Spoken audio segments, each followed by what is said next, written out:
Welcome back, friends. So, if you've been following our channel, you can already tell that today's episode is going to be a little bit different than usual, but you're used to that by now. Here on this channel, DIY can take us down a number of different paths. Today, it's taking us down the bike path. For those of you not familiar, this is a recumbent trike tadpole configuration. And this is a pile of parts from two other derelict trikes that each separately met with their own sort of demise.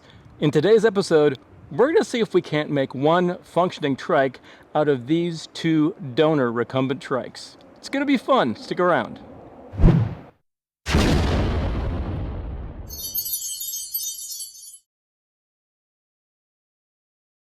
All right, so welcome to Project Frankentrike. It's a great name, right? So for this episode, we're having to fudge a little bit. We're taking the Y out of DIY because I had to phone a friend. The key to this coming about is going to require some welding.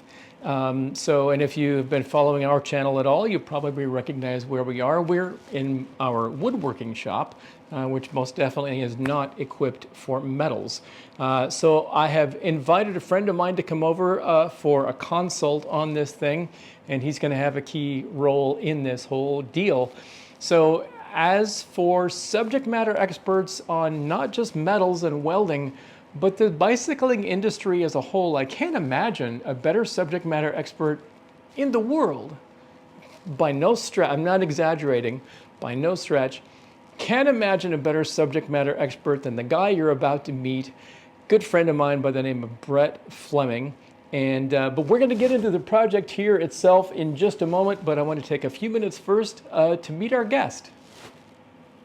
So this is Brett Fleming, owner, inventor of EVT, Efficient Velo Tools. Now, if you're into cycling at all, you might be familiar, if you're a rider, you might be familiar with the Safe Zone mirror. These are everywhere. If you're a service technician, you might be familiar with another one of EVT's products, their flagship. This is the Easy Lift work stand. This thing is for actually lifting bicycles up to a decent working height, so it's comfortable to work on them. And this thing is, what was the phrase you used? A luxury, you said it really well. A luxury repair stand. A luxury, this is like, just got some of the coolest features. So anyway, tell the folks at home, so we'll get to EVT in a moment, but tell us about your career kind of leading up to that. Oh, okay. I was one of those people that just knew from a young age I wanted to be a mechanic.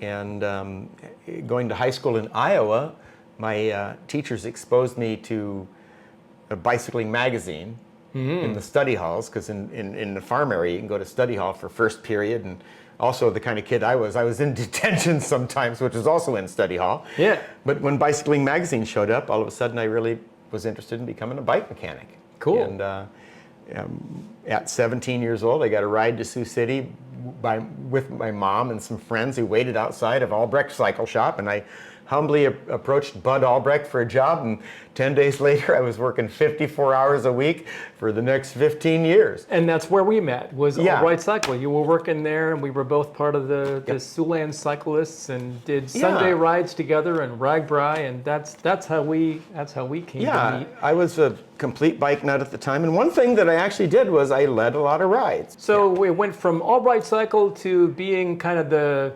graduating to the factory trained subject matter expert in two more major bike shops. I was a career mechanic and then ultimately department manager. So in Omaha, I was brought in to create a more dynamic service department, and the same thing in Portland, Oregon. And that was the big jump in my career, because at the time, '99, Portland was really known as the epicenter of bicycling stuff. Because of that, I worked for one of the biggest shops in the world, in one of the most noticeable towns, in the world. And because of that, even Shimano, there's a little involvement with Shimano Industrial Corporation. Yeah, so you've got some fun little things. You've got some connections with some of these manufacturers that people will probably know. So Shimano, Trek. Yeah, I was, factory trained Specialized. mechanic for Schwinn Bicycle Company, Schwinn. Trek Bicycle Company, Specialized Bicycle Company, Yeah. Shimano, Industrial Corporation, which is, the name of Shimano Japan. So yeah, I took my career seriously. So, pretty natural transition to like inventing tools for the industry and starting your own company, and between your engineer's mind and your machinist skills that you picked up along the way. Yeah, pretty natural transition to building something like this. So, work stands was kind of where it started. And I know that you've got some other tools that fit in your hand as well for the cycling industry. But we don't have time to talk about them all. But tell us about the Easy Lift and how this came about. Well, in '99, I knew there was a need for the bike industry to have seat post only clamping. So I invented a product that grabs the seat post of a bicycle rather than the frame, the painted surface, the lightweight aluminum or carbon fiber or whatever. As a department leader, it mattered to me if we were damaging people's bikes by grabbing the frames. That's a problem. And also what was happening is if you're trying not to damage the frames, mechanics were grabbing bikes by the seat posts. But in order to do that, they had to sometimes alter the height of the seat to have enough posts to grab. Yeah. And you'll see that when we grab a bike. And so you stand. solved that. But yeah, I solved that by making the world's only repair stand that only needs a small amount of clamping area just for the seat post rather than the frame. Whereas the competitors is very tall. And so I invented that. So that was the spark that led you to go there, but then you've got like 100 other cool features as this thing has evolved. So let's, we're going to get to the Frankentrike project here in a moment, but just, I'm gonna roll you a bike and just... Oh, okay, I'll show you how I would put it in the stand. Yeah. The stand has a counterweight. Let me show people this first. When you push the stand down, it's lifting a weight up high, and when you loosen it, the counterweight will provide a lifting assistance. And that is so freaking cool. also a controlled counterbalance lift so it doesn't fall down if you loosen it. So you push it down, and you can kind of store it out of the way. So if I were going to clamp this bike, Yep. I'll loosen it, let it up Give a you little lots bit. of room.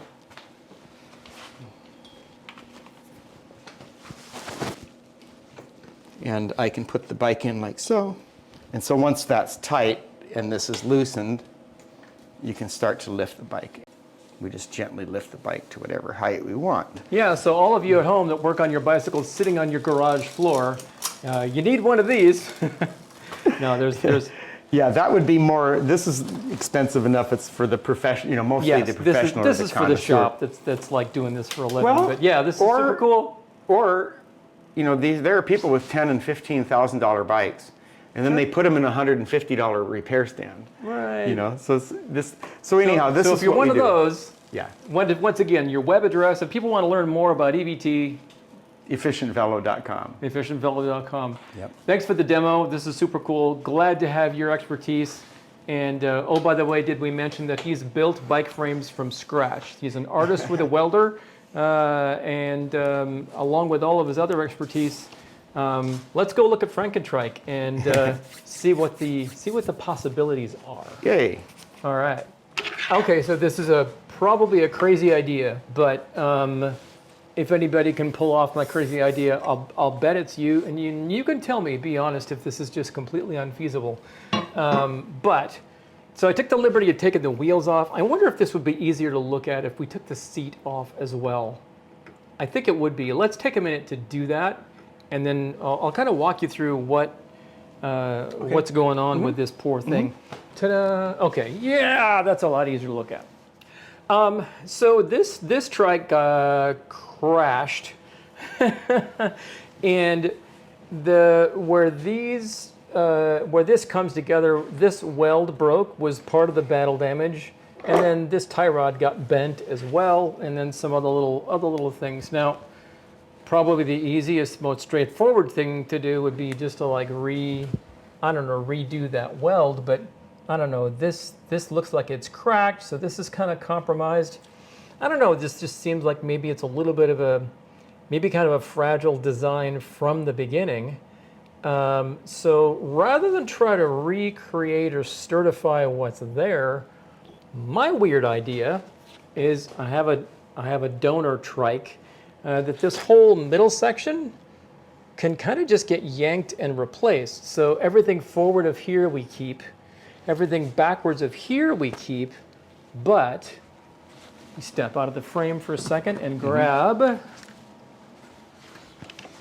this. Okay. So this is from a whole nother manufacturer.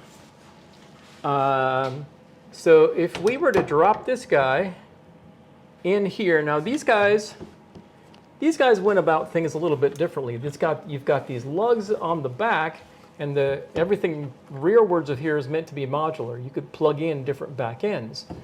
And forward of here, for the boom, for where the pedals and the crank go, they use, again, you've got these lugs here, they use like a smaller diameter boom that telescopes in and out of here, so you could adjust it based on your inseam. I kind of like the idea of preserving that, but then as far as the rearward piece, that sort of modularity doesn't have any value for me. If this was actually just permanently connected, the direction that this would go. What are your thoughts on the doability of that? Oh, I see. It's basically the same. Oh, this is the same way of putting the. No, that might work. I see. Yeah. I see. Like when you put this thing here in there, then where is this compared to the ground? You want your axle center lines to match, and then you want this thing to match the levelness. And it doesn't really look that bad, does it? And then how difficult it, so the way that TerraTrike gives you the flexibility to deal with your inseam length is they give you a second boom. So you get a longer boom that you plug onto this little stump, or you use the shorter one. But I really love TerraTrike's approach. So would it be possible then to cut this off here? Yeah. And then make an adapter and use neck it. Neck it down to the smaller diameter that would then telescope into there. Is that a crap ton of work, Brett? No, it's just one little, turned step tube and a careful little TIG weld at a time. I don't know if I'll keep that monstrosity on there or not, but I'll let you put that where you need to. Yeah, we can make this. This is easy. Let's do one little thing at a time. Yeah. Strip it down to the frame. I'll get all the components off it. It'll be fine. Is this so? Be blunt with me, just as far as on the grand scheme. Is this just really? Well, you have nothing. Really ridiculous undertaking. Right now you have some useless stuff, right? So why don't we just turn it into something useful? I mean, like we could just. Yeah, I like the idea of it. Okay, so I think we have a plan. I was concerned that it was going to be a little bit on the crazy and just ridiculously not even feasible, doable, like a lot of work for a little bit of gain. But Brett is on board, so I'm kind of happy about that. This will be a fun project. So that was sweet. Thanks for being here, David, Brett. Thank you. You're welcome. Thank you. This has been fun. All right, this will be an awesome project.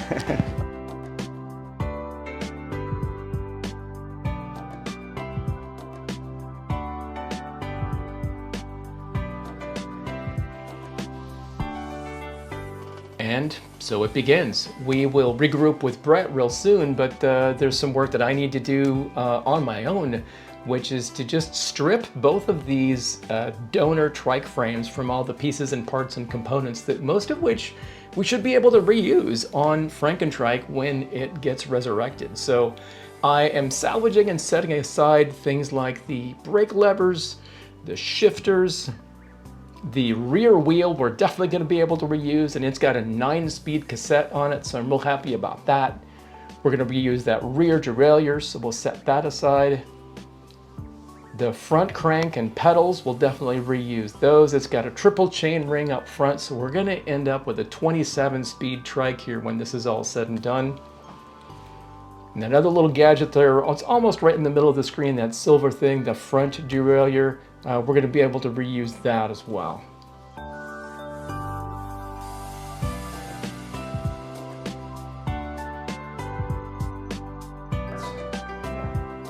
Okay, so I'm just going to cut this off with a really.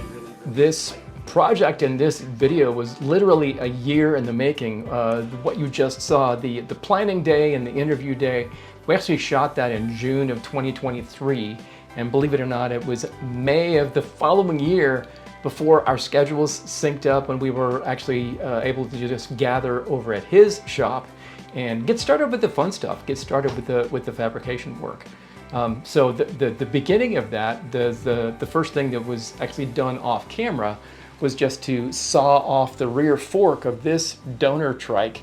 And then in this shot right here, when I had the presence of mind to set up the camera, I almost forgot I was supposed to be filming something because we were just having so much fun. So we're trimming down that rear fork just a little bit more because by this time we have a little better sense of like what the final length of it actually needs to be.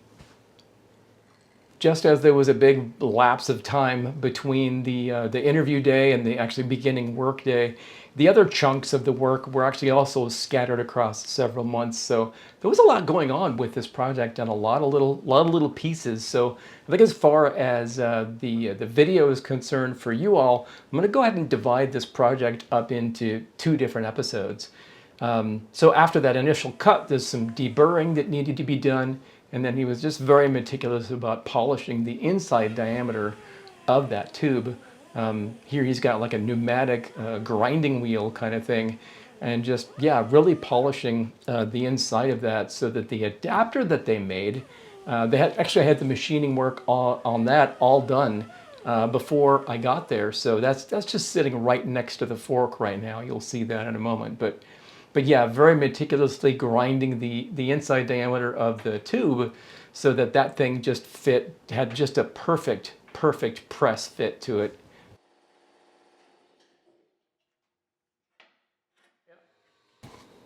So just how snug of a fit are we talking about? Well, you can tell right here as he's doing the initial installation of that adapter, he had to break out the baby sledge to pound it in place. So yeah, pretty well a perfect fit. So grateful for Brett's time and skill set and dedication to helping me make something out of nothing. That's sort of a running theme you might have noticed with a lot of our projects. We like to upcycle and recycle and repurpose stuff, and this project is no exception about kind of making something out of nothing, taking a couple of things that would have been landfill fodder for the most part and making something functional out of them. So grateful for his partnership and of course how well he's equipped and all of his skill and effort that went into this little labor of love here. So during the welding part here, just for the record, I was not directly watching him. I set up the camera and turned my eyes. But don't worry, you won't go blind watching the playback of the video, but that's apparently a no-no. I know nothing about metals, so I learned that then. He's like, don't watch, because he didn't have a helmet for me or eye protection for me. So set up the camera, turn my head, and just let that roll and watch the artist do his thing.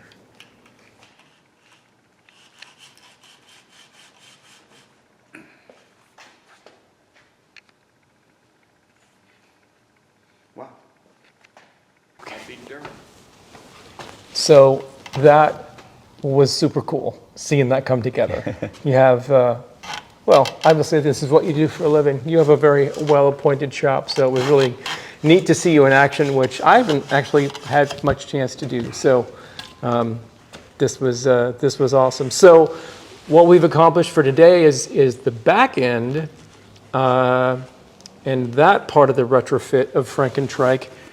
What we are going to save for another day is what to do with the front end. So like we talked about, this guy gets cut off here and then a stump put in that's got a smaller diameter so it can telescope in and out of this. The unknown is how long that slug needs to be. So the ball's back in my court. Yep. I'm going to take this with me. I'm going to put the wheels on. I'm going to put the seat on. so I can actually sit on it and figure out like where I need to put the crank on too, yeah, because I need to figure out where my inseam falls and what this total length needs to be, plus some adjustability so we can really dial it in and fit it to me. Yep. So yeah, I'll get that part figured out, get that little data point, and then we will reconvene another time. Yeah.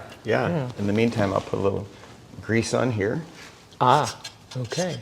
And that way it won't it won't gall or anything like that as it goes in. It doesn't need much. It's a real good got fit. it. All right. Slick, he's got so well equipped. I really appreciate that. See, I know nothing about metals. I barely know anything about wood, but I really enjoy my wood shop. But obviously, this is your element. This is your happy place. Yep. And super grateful for your time and expertise, my old friend. All right, you're welcome. Thanks a lot. All right, David. All right. There you go.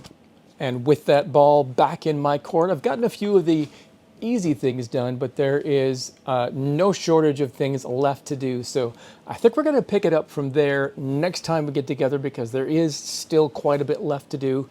So I have a seat that needs to be retrofitted that wasn't meant to go with this frame. We'll take another visit back to EVT and deal with the fabrication that needs to be done still for the boom here up front. I might paint it. I'm not sure yet. I need to look into that. We'll see how far I have to open my wallet to make that happen. That could be a luxury of this project that we may just need to forgo. There's, of course, raw metal places where we had to get on the bench grinder and grind off the powder coat so we could weld. Be nice to have that prettied up, but again, looking into that, that could be a really fun field trip that I would like to add to the part 2 of this video. Again, stay tuned. We'll see if that comes together.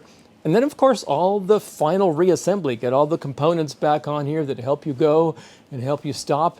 And, of course, we'll have an initial test ride.